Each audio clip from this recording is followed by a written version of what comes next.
So for more on this, we've reached Roland. He's the former foreign policy advisor to Prime Minister Justin Trudeau, and he's now director of the Graduate School of Public and International Affairs at the University of Ottawa. Thank you so much for making some time for us. Thank you. Okay, so we know that Prime Minister Trudeau is meeting with business leaders across various industries to, of course, discuss Canada's response to the tariff threats.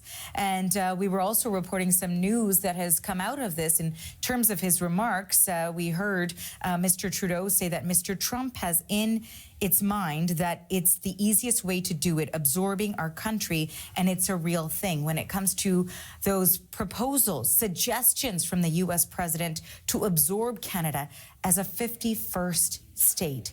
What do you make of those remarks, and how seriously we're hearing the Canadian Prime Minister now saying that we should consider what Trump is saying here?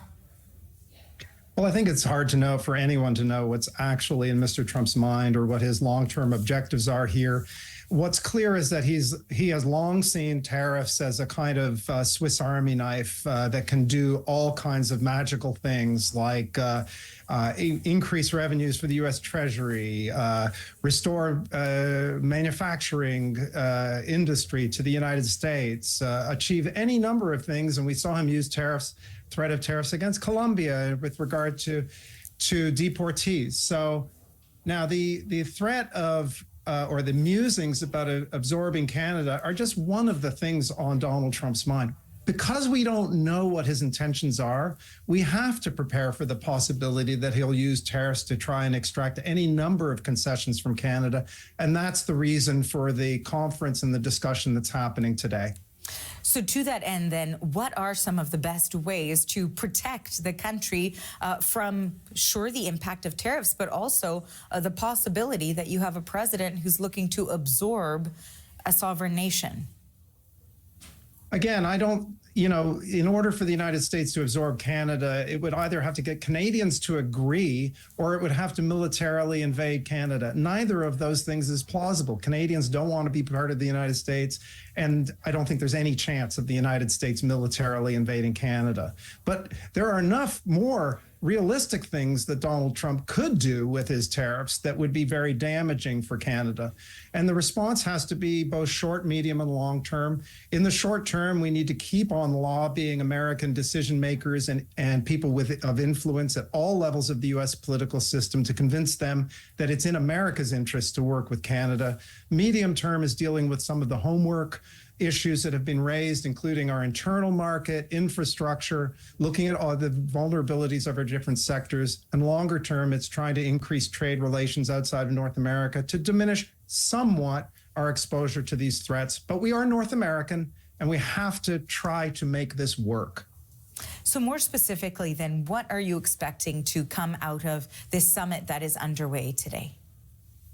Yeah, I'm not sure exactly what the outcomes of this summit will be, other than to stimulate a more serious discussion about practical ways that Canada can prepare itself for the possibility that we're dealing with a different kind of United States than we've dealt with before. And all of the things that I was just mentioning.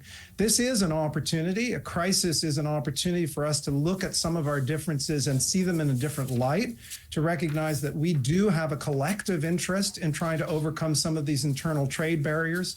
We have a collective interest in trying to expand our trade relations elsewhere. We have a collective interest in trying to establish in the United States, among American decision makers, that Canada is crucial to America's economic security. And if we do all of those things, then we'll be better positioned to navigate what will certainly be a tumultuous 3 years and 11 months to go. We certainly know that with the potential impact of tariffs, some economists have forecasted that Canada could go into a recession. How might that then impact the response to tariffs? It's hard to tell. What we saw so far has been a pretty extraordinary response from Canadians. The country has been galvanized by this experience. It's been a shocking experience to imagine that our closest ally and partner, a country that Canadians have fought and died with, in foreign battlefields for the last century, could threatened to cripple our economy, and that has had a galvanizing experience on Canadians. And there was clearly a national will to retaliate if Donald Trump imposed those tariffs, and that has strengthened the position of our political leaders. But if this happens, if Donald Trump does impose these tariffs, then it's going to be very painful in Canada, and the pain is not going to be even right across the country. Some sectors are going to be hurt more than others. So it's going to be a complicated and difficult time for Canada. We're going to have to find ways to stand together despite that pain.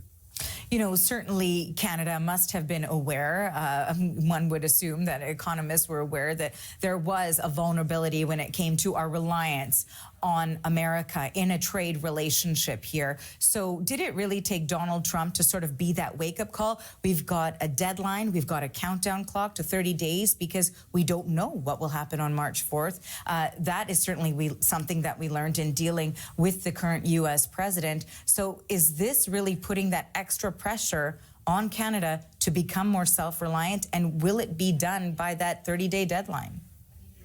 I think it's been a transformational moment and experience in how we think about our trade relations with the United States. You know, this country has experienced periodic debates about how close to be with the United States versus maintaining our autonomy and independence throughout our history. In fact, Canada emerged from one of those debates. And there have been elections in the past in our history that have been fought over this very issue. The last time this was a really big issue was in 1988 when Brian Mulroney won a majority running on a platform of free trade with the United States. And since then, the debate has been pretty quiet. But remember, the deal that Brian Mulroney presented to Canadians was you would get economic efficiency and also rules that both sides would respect. And so what we're seeing right now is the return of a very old debate that has popped up periodically in Canadian history about how close we should be to the United States. Bottom line is that the United States is essential to our economic security. We can't take a chainsaw along the 49th parallel and float ourselves out into the Atlantic. We need to work to make this economic relationship work. And that's why we have to fight to get the tariffs off if Trump does put them on. Okay, a lot to consider there. Thank you so much for this conversation. We appreciate your time, Roland. Thank you. That was Roland Paris in Ottawa.